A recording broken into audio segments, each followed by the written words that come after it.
Last week, you were not here, and I heard from all the Bry Guys and Joy Boys out there. They were very upset. You had a day off last week on the podcast. Why did you have a day off? Why was I not on? Because we were taping something late in the day, and it was too late for you to do the podcast. Oh. But you're back. It's Tuesday, and we have Joy on behind the table. I'm back.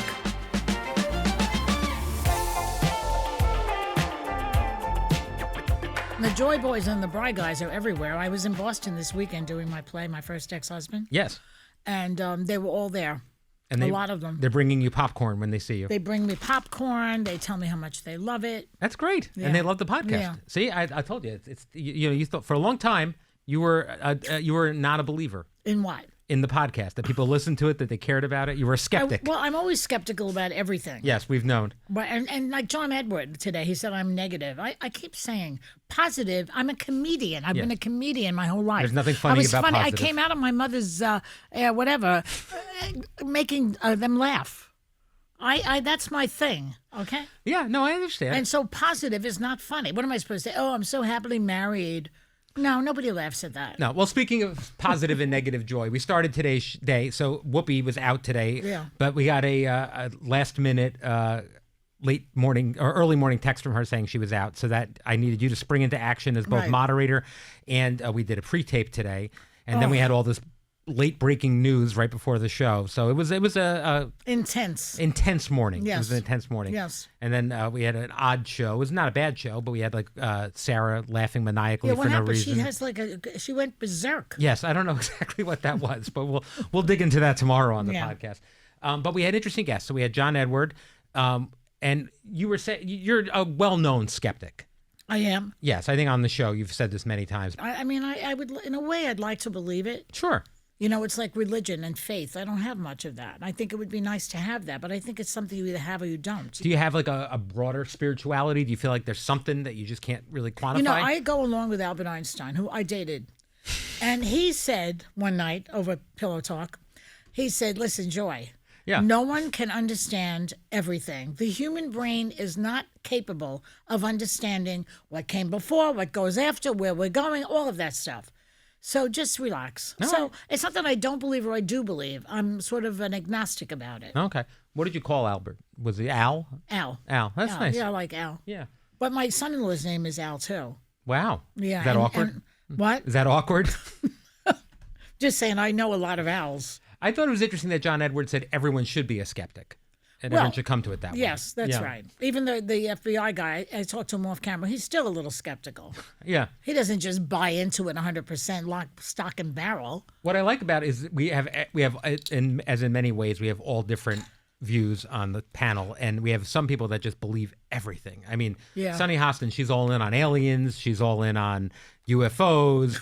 I think when we have magicians on, she thinks they have powers. Like, it's very strange. You know, for a girl who went to law school. She's very smart, but she's easily... She also was raised with a religion. It's all, religion will make you believe a lot of stuff. All right. Now, we did ask him, and you were joking, but you asked him if he had any idea what Tina Turner thought of that statue.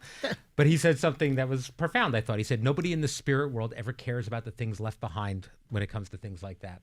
What they care about are the connections and the relationship dynamic between the people that they are leaving behind. So they could have been the most shallow person in real life, but after they're dead, suddenly they become very ecumenical and open-minded. Is that how that works? I think so. Okay, good. That's nice to look forward to. Yeah, whatever. All right, fine. All right, we had Kate McKinnon with us today, and you guys bonded over many things in addition to being very funny comedians. And the lesbian moment we had. The lesbian moment. You both have strong feelings for... is it Gillian Anderson or Gillian? Yeah, Gillian Anderson. Gillian Anderson. Yeah, I always found her to be, if I was going to go to that side, she's my type. Yeah, it's her and Catherine Deneuve. Catherine Deneuve. No, Catherine takes precedence over anybody. Now, I have this thing. Have you ever heard of it? It's like, I think it's called the Mandela effect, where everyone's convinced that something happened, but there's no proof of it happening. In my mind, you once kissed Gillian Anderson on our air. I don't think so. Does anyone? No, they looked it up. Nobody can find evidence of this. If any of the Bry Guys at home have seen this, please tell me.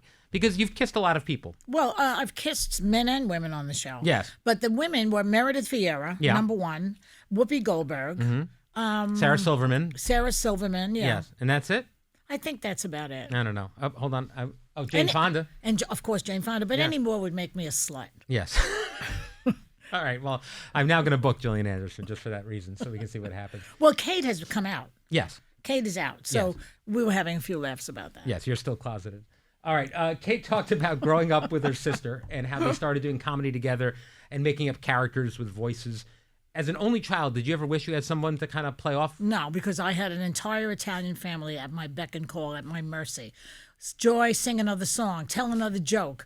I used to imitate Shirley Temple. I was an incredibly talented one-man band. I was like the television set. Right. And so I didn't need anybody. I played off of them. I made fun of them. We'd go to a wake. I'd come back and do 10 minutes. Did you ever do improv or anything like that? Was that something you ever wanted to try? Nah. Yeah, I always like Sarah's done it a lot, and like it's not for you. I like stand-up better. I'm in control of the whole thing. Yeah, that's true. That's true. All right, we talked about on the show yesterday, and I thought this was interesting. An AI actress that they created. This was a hot topic we did yesterday when you weren't here. An AI actress. There's an AI actress called, her name is Tilly Norwood. She's completely manufactured, and now they're trying to sign her to a talent deal. An agency is trying to sign her because the creators, they're signing the creators of it because she's so believable, and they think they will make a virtual star out of this person. They can. So how are they going to do that? They put her into movies. The same way they have, like, they have people acting alongside aliens and dinosaurs. They're going to have all right. Yeah. A lot of people are upset about this. Like a hologram. It is, but it's going to be theoretically indistinguishable for people watching at home. So you're going to see. This is why I don't watch most movies. Right. Because this sounds so dumb to me. They'll never do this on BritBox. That idea. You'll be fine. They'll never do this on BritBox, Acorn, Prime, Netflix. That's what I watch. Yeah. But I was talking to Anna backstage, and we were saying eventually you'll just work one day a week, and the rest of the week it'll be AI Joy. I think that's we could good. Get that going. I like that. I knew you would. Speaking of great things from your past, we brought back Joy's Comedy Corner. Yes. That was good. And I got excited about that. Exactly. Well, I live to excite you, as you know. I wish you would. Yes. So, but that was it. That was a big deal. We put it back. America demanded it. You just announced into the ether it was happening, and so it happened. Yeah. Did you enjoy doing it? I did. Yeah. I did. I enjoyed it. I liked the guy. Yeah, Andy Huggins, very funny. Who's very funny, who has a, he seems, and I mean this with respect because he was very funny. Yeah. He seems to be around 120, 130 years old. But in reality, he's younger than me. Significantly, he's a young guy. Yeah. So do we think? Not significantly, but a few years. A few years younger. Yeah. But you know what? If he did lean into it, it's a smart move. It's a smart move. It makes all the material funny. You need funnier. Shtick. If he looked like a young guy, right, when he was really old, then when he comes out and says, "I just paid off my student loan," you wouldn't laugh. No, it wouldn't be funny. Sarah Haynes would laugh. Yeah, of course, but nobody else would. All right. So we have a listener question about the comedy corner. Okay. Louise asks, or Lewis. I like Louise. What do you mean? How do you spell it? Luis. I'm just making Louise. Would you ever do a stand-up set now that Comedy Corner has returned? No. I'm done with it. You're done. Now, you know what I do when I do my plays, which are now The First Ex-Husband, are a series of monologues, right? So I come out first. Yeah. And I do you warm up the crowd. and I do stand up there that's related to the show. I ask how many people are divorced, how many people wish they were divorced. Then I have jokes in there that I do. And then, so that's my stand up right now. I don't feel like going on the road headlining. No. Yeah. I'm done with that. Speaking of, it's a common thing I say. You like to go to the audience. You like to poll the audience during the live show. Yeah. I'm of the belief, I've been here 10 years, nothing good has ever come from you going to the audience and asking them a question. Because it's always something random. I can't control it. I don't like it. It makes me very uncomfortable. Don't do that. I say. But you have control issues. I do. We have another listener question. Elise asks. You sure it's not Luis? No. This is Elise. It's Luis spelled with another letter. Yes, Luis with an E. Yeah. She asks, Joy, you've spent much of your career making others laugh. With the challenging time we are currently living in, I was wondering what makes you laugh. It's a very hard period we're in. Yeah, you were struggling today. You were actually a little dour. Well, I'm worried. I worry about the country. Yes, I know. Unless the Republicans in Congress do something, he's running roughshod over this country. And it's not pretty to watch. It's scary. All right, so to this point, what does make you laugh? Movies, TV shows, people backstage. I have to say, I'm always very proud when I can make you laugh. My friends make me laugh. That's good. There are comedians who make me laugh too. Yeah, no, and I feel like because you are a comedian, you analyze things rather than react to them. No, I don't. No? No. Listen, I was up in front of a bunch of people and reporting to give me a job, and I had to be funny. Right. And instead of laughing, one of them would say, "That's funny. That was funny. That wasn't funny. That was funny." Like that.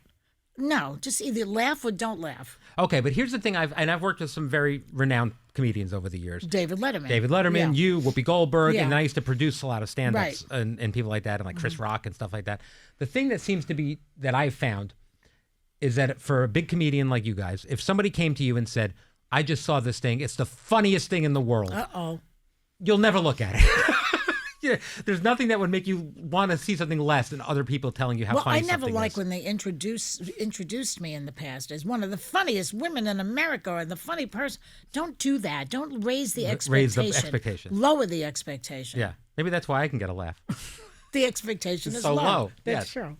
It's not bad. What makes Steve laugh? Do you make Steve laugh a lot? Sometimes, but he's hard. He's a hard one. Yeah. I was away all weekend and he was home watching football without me. How does that make you feel? I missed him. I think he misses me, but he has his dog and his football. He's happy. I have to say, my mood is so much better during football season than the rest of the year. Really? It is, because I dread Sunday because it leads to Monday. Yeah. But I look forward to Sunday when football's on. There was this weekend. There was the first game was at 9:00 in the morning, and the last game ended at after midnight. Right. All I did all day long was watch football, and You're I was such a happy. hetero. I mean, who knew? But yes, I am in fact, and I absolutely loved it. It was the best day ever. All right, let's get your take on this. There's a new trend online that has people talking about sit at the bar September. Sit at the bar? Sit at the bar September. This is after an 86-year-old influencer, Lori Cooper, posted that women should get off of dating apps and go sit alone at the bar to find eligible partners. That's what we always did. Yeah, well, what's new? Are you a fan of this? It's new because everyone else is meeting people on apps and things like that. This is different. That app thing, I would never do that. You don't know what kind of serial killer you're having coffee with that afternoon. But if you meet someone at the bar, it's the same thing. Yeah, but you don't go home with them that night. You can get a vibe from being in person. But you meet them. You don't. Just because you swipe somebody doesn't mean you're having sex with them. You're saying you're going to meet up and you're going to go to a bar. So. Yeah, but I like to be in the room with the person. Like the best place for me was always at a party. Like you'd have a friend who'd have a party and invite a lot of single guys. You're good at a party. Yeah, that way you can really, you can avoid them if you want. You can pay attention. You can dance with them, fool around, or not. Did you ever meet people at bars, though, when you were single? No, never really didn't. I only was single for 5 minutes. I'm hardly ever single. I don't like being single. You packed a lot into that 5 minutes, though. I did, but I like being in a relationship. Yeah, I do too. Actually, that's why it was hard for me to get a divorce the first time. Right. But then you were in a relationship without getting married for 20 years. Yeah, more than that. Yeah. We met in 1982. We got married in 2011. Wow. Yeah. All right. Well, so you're definitely a relationship person. I always liked the idea of like being in a sinful relationship. Sure. Did you ever have a fight with Steve during that time where you could have broken up? Only one time. I was doing a set at Catch a Rising Star. This was early on. And after I was done, I wanted to hang out with my friends there. And he said, come on, let's go back. Let's go home. I said, no, I'm going to stay. Well, no, I have to go. I have to work tomorrow. I said, well, then you go. Go ahead. Why, don't you want to come with me? I said, just go. I decide when I'm leaving. Yeah. And that was the last time we fought about that. He never asked me to do anything like that again. Oh, wow. I put my foot down. Was he angry at you too, or no? He wasn't really angry. I mean, I liked that fact that he got it, but he'd let to learn. He didn't know that there were women out there like me who would say something like that. I mean, your defining characteristic is you don't like being told what to do. I don't. I mean, it really is. And I hate authority. I'm aware. We've met. I want people to know what kind of an authority figure you are today. I was chewing gum. I had to go on the air. I took the gum out of my mouth, and I put it in your hand, and you took it. I did. That is the most endearing authoritarian move that anyone has ever made. Listen, we have a show to do. They were counting down. We were about to walk out live, and I took the hit. I know, but that is very sweet. Yeah. Oh, thank you. I appreciate that. So I don't see you as my boss or as an authority figure. See, this is the problem, though. I'm sweet, but then I get a lack of respect. Listen, I've worked with authority types, authoritarian types, principals who I didn't like, bosses, jobs and things. I'm a caring boss. I think you're my favorite boss. Oh my gosh! But you're not really my boss. Can we clip that? Cut the part at the end out. And I think you're my favorite boss. Let's put that up on TikTok, Instagram. Let's get it everywhere. Well, you're the one that I can deal with the most. I appreciate that. You think I'm a pushover, though? All right. I pick my battles. No, you're not a pushover, but you're malleable. Here's the thing. I look at all situations, and I immediately evaluate the upside and the downside. What's the ceiling of a situation? What's the floor of a situation? Right. And I make my decision based on that. There are other people, my wife is one of these people, who will barrel through anything she thinks is not just and right all the time, and does not matter what the after effects are or anything else. Well, see, this is why you get along with these women here. Yes. Because your wife sets the bar. She does. So everybody else is nothing compared to Heather. That's correct. Any day, Whoopi was out today. I could have put Heather at the table. We would have been fine. Let me tell you, she would have just sat right in there, delivered. All right, you were talking about being in relationships. Is there more to this? There's one more to this, yeah. I'm meeting Father Beck for lunch. Oh, that's fun. Yeah, I'd like to have a priest in my life. And I'm going to call John Edward later and find out a few things. Yeah. There are parts to religion that I like. Right. And so, that's why I have a priest for a friend. Has Father Beck ever done an exorcism? I don't think so. Ask him. I'm curious about that. Ask I like him. that stuff. All right, let's end on a question from a listener. We can have him on the show, because we're in a moral dilemma in this country. A lot of morality issues are popping up. He's a good guy. All right, let's end on this one question from a listener. What would you name this current chapter of your life? Of my life? Yes. Well, someone asked me, what was your best decade? Oh. And I said, this is. Right now? Yes, right now. That's great. First of all, I think it has to do with I feel okay about my family's good, even though I miss all the relatives who have died. Yeah. I miss all of them. Take that out of the equation. My kids are good. I love my husband. I have a lot of friends. I'm writing plays. I'm actually more actualized than I've ever been. That's amazing. I mean, that's really the idea that it keeps getting better, because I think a lot of people get to certain ages and they feel like all the good stuff's gone. It's all behind you. No, that's because people don't try new things. And I was like that when I was younger. Mm-hmm. I learned over the years that the secret to getting older and being okay with yourself is trying new things and not worrying about if you fail at them. I think that's really good advice. This is why I have a lot of groups that I start, right? So I have a writing group. I have a psychodrama group. Let's take my writing group. Mm-hmm. Everybody in the group, no one is a professional writer in there except me now. I've been published and everything, but the others are not. Maybe one is. And I always say to the others, just write what you feel like writing about. No one's judging anything. That release, I give them a prompt and they write. And then they read it and they say, oh, that's pretty good after they hear themselves read it. Deep down, you're judging them, though, aren't you? No, I'm not. Okay. And also, I also tried watercolor. I'm waiting to get that. I like that you're painting. When I have time, I'm going to start painting. I've been taking pictures of people in the audience who are dressed really beautifully. Oh, all right. So not only are you lucky enough to be in the View audience, you might be starring in a Joy Behar watercolor. That's pretty cool.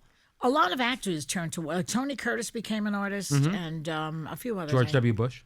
Oh yeah, yeah, that's right. You guys can compare. Where is he? Why doesn't he open his mouth? He's too busy painting. All right. But you didn't get an answer. What would you call this chapter of your life? Whatever. I have to have a name for it? The listener has asked. Screw the Grim Reaper. All right.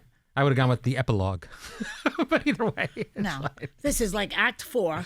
Act 4. All right. Screw the Grim Reaper. Screw the Grim Reaper. I like it. All right. Thank you for joining me today, Joy. You're welcome. Tomorrow I'll be back with Sunny Hostin, and we'll see you then.